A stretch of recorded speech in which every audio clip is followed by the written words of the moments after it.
Bonjour à tous nos fidèles téléspectateurs et bienvenue sur l'émission Chrétien au quotidien avec Mickey et Audrey Hardy. Audrey, bonjour. Bonjour Nico, bonjour aux téléspectateurs aussi. Mickey, bonjour. Bonjour Nicolas. Bonjour à tous. On va commencer par une définition ou un verset qui nous parle du mensonge dans la parole de Dieu. C'est dans 1 Jean 2, verset 21, qui dit « Je vous ai écrit, non que vous ne connaissiez pas la vérité, mais parce que vous la connaissez et parce qu'aucun mensonge ne vient de la vérité. » Quand on préparait l'émission, on disait « Est-ce qu'un petit mensonge, est-ce que c'est des gros mensonges ?» Et on a fini par dire, dans une marche chrétienne ou dans notre vie de tous les jours, 1% de mensonge et 90%, 99% de vérité, finalement, c'est un mensonge. Quand moi j'étais dans la vie, avant d'être né de nouveau, le mensonge était quelque chose de banal. Mais quelle est la place du mensonge dans la vie de tous les jours, dans la vie d'un chrétien ? Pour répondre à cette question directement, je pense que le mensonge, premièrement, ne doit pas faire partie, devrait pas faire partie de la vie d'un chrétien qui vit sa vie tous les jours. Mais il faut bien comprendre aujourd'hui que, comme tu as dit tout à l'heure, que nous sortons, avant de connaître le Christ, dans les ténèbres, et le mensonge, c'était quelque chose de naturel pour nous, parce que nous avions la nature du péché en nous. Mais aujourd'hui, que nous avons changé de nature, et que nous sommes des enfants de Dieu, nous sommes des chrétiens, bien que nous vivons dans la chair, nous sommes appelés à marcher dans la vérité, et non pas dans le mensonge. C'est un des témoignages du chrétien, qui parle selon la vérité, dans la lumière, sa vie dans la lumière, il parle selon la vérité et non pas dans le mensonge. Et pour cela, je crois que l'apôtre Paul, il nous dit clairement, dans son épître aux Colossiens, au chapitre 3, verset 9, « Ne mentez pas les uns aux autres. » Amen. « Mentez pas les uns aux autres, vous étant dépouillés du vieil homme et de ses œuvres, et ayant revêtu l'homme nouveau qui se renouvelle dans la connaissance selon l'image de celui qui l'a créé. » Avant d'expliquer ce texte, je crois que c'est important pour nous d'énumérer un petit peu les raisons pourquoi le chrétien, dans sa faiblesse, pour plusieurs raisons, il ne dit pas toujours la vérité. Toute la vérité, et rien que la vérité. Il ne dit pas toujours la vérité. Donc le mensonge devient un peu une partie de sa vie. Il parle de la vérité quand ça le convient, mais il ne dit pas la vérité quand il est confronté, quand il est repris, ou pour plusieurs autres raisons que nous pouvons énumérer là. Et je crois que c'est important. Beaucoup de chrétiens ont peur des conséquences si ils vont dire la vérité. Moi, par exemple, je parle d'une situation très très simple.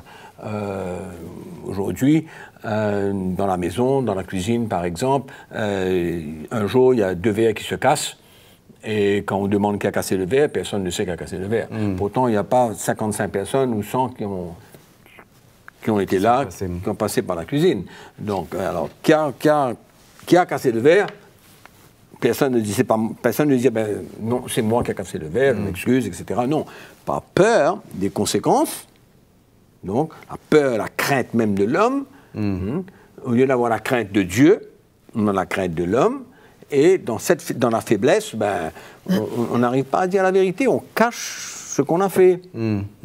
Alors, mais bon, tout ça, c'est une marche chrétienne, et que nous avons besoin de gérer tous les jours de notre vie, parce qu'il y a des circonstances de la vie de tous les jours, où nous sommes confrontés à la vérité. Nous sommes confrontés à la vérité tous les jours de notre vie. Amen. Il n'y a pas autre chose. Donc, c'est une marche dans la lumière, une marche de foi. Et, par exemple, aussi, l'orgueil de la vie. On est orgueilleux et on ne veut pas que les gens sachent ce que j'ai fait. Et une mauvaise image de notre vie. Donc, on préfère ne pas dire la vérité, et on cache cela. Donc il y a tous ces éléments-là qui viennent dans notre vie, et je crois que nous sommes appelés, on va dans un instant, parler un petit peu de quelle est la solution pour toutes ces choses-là. Et pendant nos discussions, pour avoir raison. Je n'ai pas envie de perdre. Je n'ai pas envie de perdre la face devant quelqu'un. Je n'ai pas envie d'accepter que c'est moi qui ai tort. Donc, j'ajoute, j'arrange, je ne dis pas la vérité, je passe à côté, je dis un mensonge. Mais tout cela, ça, quand on inspecte un peu les raisons pour lesquelles le chrétien ment, c'est que on réalise que ça a affaire à l'intérieur. Hein? Qu'est-ce qui doit se passer à l'intérieur de nous, en tant que chrétiens, pour qu'on arrive à marcher dans la vérité? Ce n'est pas une décision simplement, j'arrête de mentir. Et puis demain, c'est fini. Tu as raison, Audrey, quand on préparait, tu parlais de relations émotionnelles. C'est ça que... Mais tu sais, quand on a une relation émotionnelle, on ne veut jamais décevoir. Puisqu'on s'attend, c'est une relation donnant-donnant. Je donne et je reçois. Et donc, si je vais parler la vérité dans cette situation, il se peut que cette relation-là soit dérangée, est à risque. Donc, pour maintenir la relation, je préfère mentir, ne pas dire la vérité, mais au moins en dire que, par exemple, tu m'as donné un cadeau. Et on a une relation émotionnelle et j'aime pas du tout ton cadeau. Et tu me demandes, mais comment je... Ah, mais non, je adore, si tu m'aimes, merci beaucoup, je suis touchée. Mais au fond, je ne suis pas du tout touchée. Et au fait, je suis très irritée puisque j'aime pas ton cadeau. Mais je ne peux pas te dire la vérité, parce que si je te dis la vérité et que je t'offense, je risque de briser cette relation. Donc la relation émotionnelle est souvent une raison pour cacher la vérité. Et aussi, comme disait Mickey, je crois, la vérité nous expose. Et on ne veut pas toujours être exposé, on a une petite tendance à se protéger. À avoir une bonne image. Et pour garder une bonne image, et ça aussi, ça peut nous emmener à mentir. Mais je pense que le mensonge, ça peut aller loin. C'est ça que le problème. Il n'y a pas des petits mensonges, des gros mensonges. Parce que quand on regarde dans le cas de Ananias et Saphira, le mensonge leur a coûté la vie, leur vie. La raison pour laquelle ils ont menti, certainement ils avaient d'autres plans. Est-ce qu'ils étaient attachés à cet argent? Peu importe la raison. Mais ils n'ont pas menti à un homme. En mentant à Pierre, c'est au Saint-Esprit qu'ils ont menti. Et nous avons vu les conséquences. Et bien sûr, comme dit Mickey, il y a un manque de peur, de crainte de Dieu dans tout ça. S'il y a la crainte de l'homme, c'est qu'il n'y a pas de crainte de Dieu. Là où il y a la crainte de Dieu, il n'y a pas la crainte de l'homme. Donc c'est important de faire la différence et de comprendre que le Seigneur, il est intéressé par nos vies et qu'on ne peut pas juste laisser dire n'importe quoi et que nous avons... Paul dit, je n'ai pas de puissance contre la vérité. Il dit dans la parole, je n'ai pas de puissance contre la vérité. Donc, il est tellement rempli de l'évangile, de la conviction du Seigneur, qu'il n'y a pas de place pour le mensonge dans sa vie. Et je trouve que ça, c'est quand même extraordinaire. On voit les conséquences de Ananias et Saphira, mais dans la parole de Dieu, il y a aussi Rahab. Et c'est différent, c'est dans l'Ancien Testament, mais parle-nous, Mickey, un petit peu de ça, parce qu'elle aussi ment finalement. Différemment, je ne sais pas comment expliquer. Explique-nous ce que toi tu vois. Oui, il y avait, je crois que il y a dans plusieurs circonstances, même aujourd'hui, même cet exemple que tu donnes dans l'Ancien Testament, je crois que c'est important qu'on arrive à comprendre le plan de Dieu, la volonté de Dieu, dans cet exemple que tu donnes. Josué avait demandé à 2 espions d'aller espionner le pays et surtout la ville de Jéricho. Et bien sûr, ils sont partis, et on connaît l'histoire, ils ont caché les 2 espions, et quand on a voulu leur dire où sont-ils, ils sont partis, je ne sais pas où ils sont sortis, ils étaient là, mais ils sont sortis, ils sont partis. Mais il y avait un plan. Il y avait le plan de Dieu, il y avait quelque chose qui allait se passer, il y avait la prise de Jéricho, il y avait la prise du pays, et donc quand les choses sont faites pour accomplir la volonté de Dieu, et qu'il faut que quelque chose se passe pour que la volonté de Dieu s'accomplisse, on ne peut pas traiter cela comme un mensonge.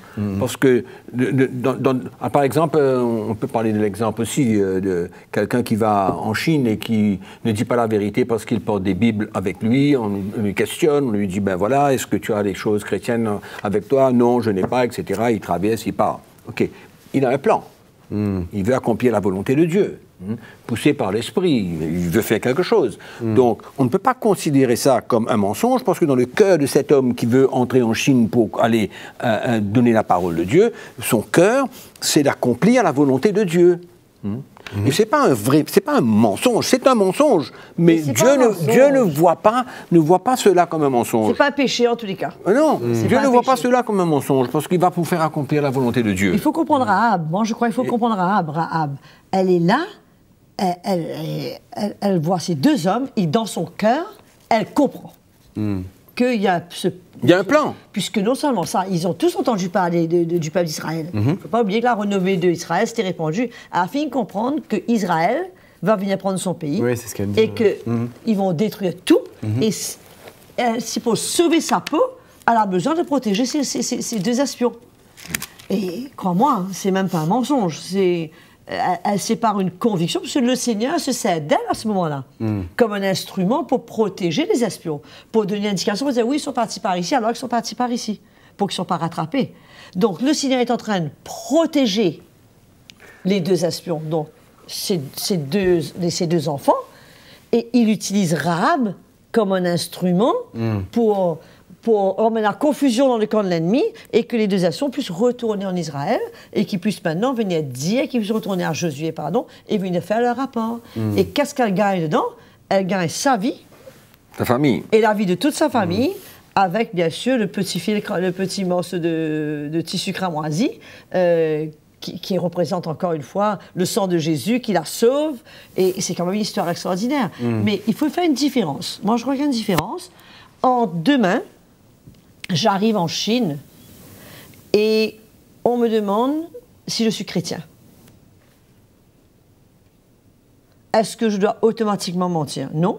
Peut-être que comme Paul, le Seigneur m'appelle à aller en prison en Chine pour gagner quelqu'un là-bas. Parce que Paul, on lui a dit, tu vas être tué à Jérusalem. Hein. Il n'a pas fui. Mais tu as aussi l'occasion où le Seigneur t'a donné une mission, où tu dois aller porter ces Bibles à ces personnes. Et il est hors de question. Au contraire, tu vas même prier pour que le Seigneur aveugle ces gens. C'est pourquoi c'est important de comprendre la volonté de Dieu. Exactement. Et quand le Saint-Esprit conduit, dans l'époque de la Nouvelle Alliance, conduit le chrétien, il n'a aucune intention, sa vie n'est pas une vie de mensonge, il n'a rien à cacher là. Exactement. C'est pas son orgueil qui est en train de se manifester, il n'a pas peur de quelqu'un, mais il veut faire la volonté de Dieu. Et là, je crois que c'est important que les chrétiens comprennent attention à la loi. C'est-à-dire, mensonge égale péché égale whatever, n'importe ce qui suit. Est égal menteur. Est égal menteur. Ou alors pécheur.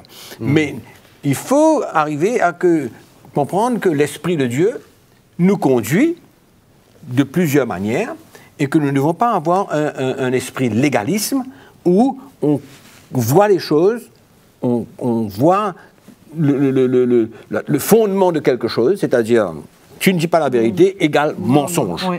Okay? Donc plusieurs fois ça peut arriver. On ne dit pas toute la vérité. Pourquoi? Parce qu'on a une raison, et qu'on veut éviter le pire. Même dans les relations entre mari et femme, dans plusieurs situations. Peut-être que le mari ne peut pas dire toutes choses à sa femme parce que peut-être qu'elle ne va pas comprendre, ça va créer tous les bouleversements. Et il prie pour le moment qu'arrivera pour qu'il puisse communiquer certaines choses. Donc, tout ça, c'est pas dans un mauvais esprit, c'est pas une mauvaise motivation, c'est pas parce que il est orgueilleux ou qu'il ne veut pas paraître comme quelqu'un d'autre, mais c'est pourquoi le plan de Dieu, la volonté de Dieu est important à comprendre. Et les chrétiens ont besoin de saisir ça aussi, parce qu'autrement, on peut être bien légaliste et avoir du jugement, de la critique, Contre quelqu'un, ben, il n'aurait pas dû faire ça, c'est mentir, mentir, c'est mentir. La loi, la loi, la loi. C'est le pharisien. C'est le pharisien, tu vois. Donc ça, c'est important que le chrétien d'aujourd'hui comprenne.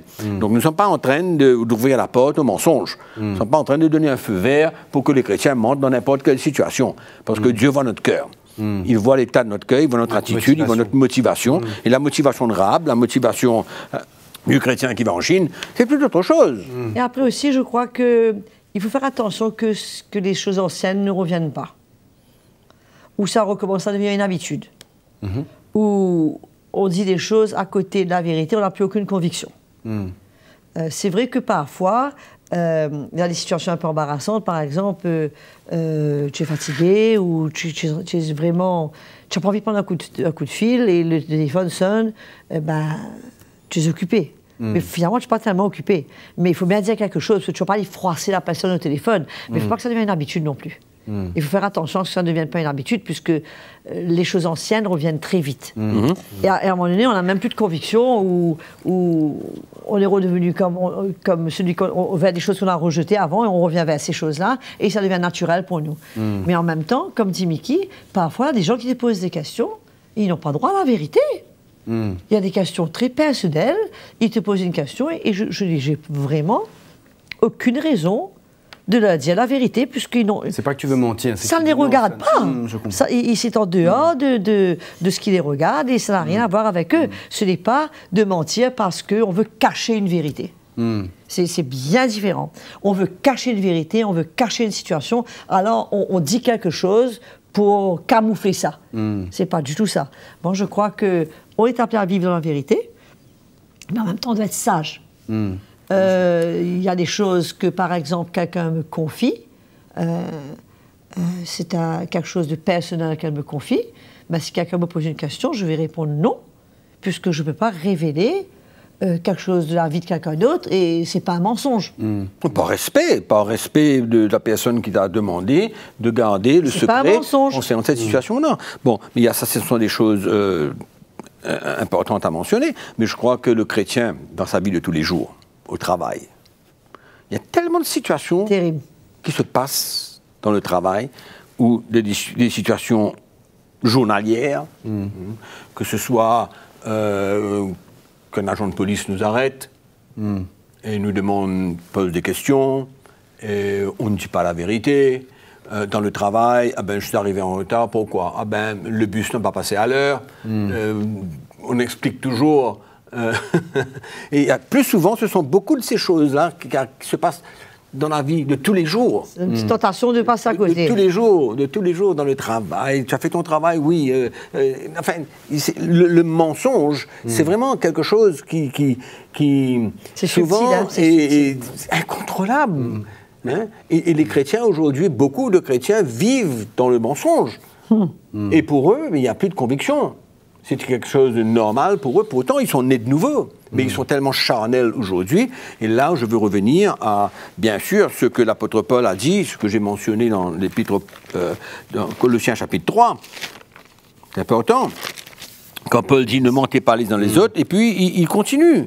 Il dit « vous étant dépouillés du vieil homme et de ses œuvres, et ayant revêtu l'homme nouveau, qui se renouvelle dans la connaissance selon l'image de celui qui l'a créé. » Et il y a le même texte aussi dans l'Épître aux Éphésiens, au chapitre 4. C'est un peu le même texte. Alors, et là, on va trouver la solution. Chapitre 4, le verset 20. « Mais vous, ce n'est pas ainsi que vous avez appris Christ. Si du moins, vous l'avez entendu, et si conformément à la vérité qui est en Jésus, c'est en lui que vous avez été instruits à vous dépouiller. Amen. Par rapport à votre vie passée du vieil homme. » Il répète la même chose. Et au verset 24, « et à revêtir l'homme nouveau, créé selon Dieu, dans une justice et une sainteté que produit la vérité. » Amen.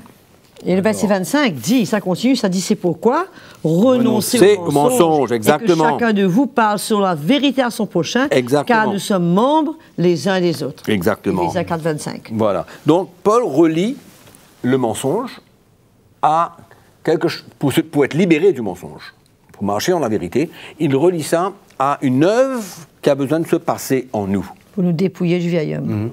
Et là, c'est clair, c'est ce renoncement de soi-même, c'est la croix que nous avons besoin de prendre, c'est être désireux de perdre notre vie, de s'humilier, pour qu'il y ait une construction de Christ dans notre vie.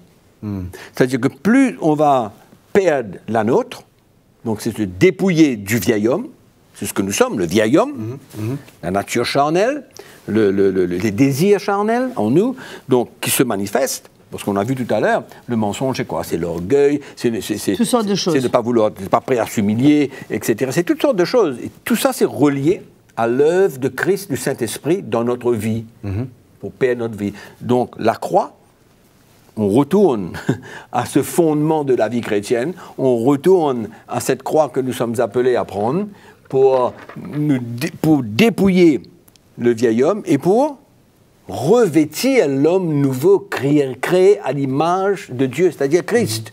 Christ veut vivre en nous. Et la vérité, la vérité, c'est la vie de Christ en nous. Christ est la vérité. Il n'y a pas de mensonge en lui. C'est la vérité totale. Donc plus on va prendre notre croix et on va mourir à nous-mêmes et on va renoncer à notre propre vie, le plus qu'on sera...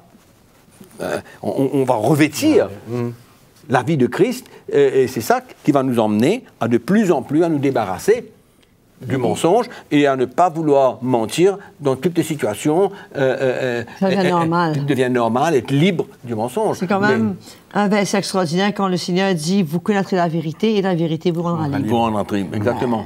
La vérité, c'est quelque chose de puissant.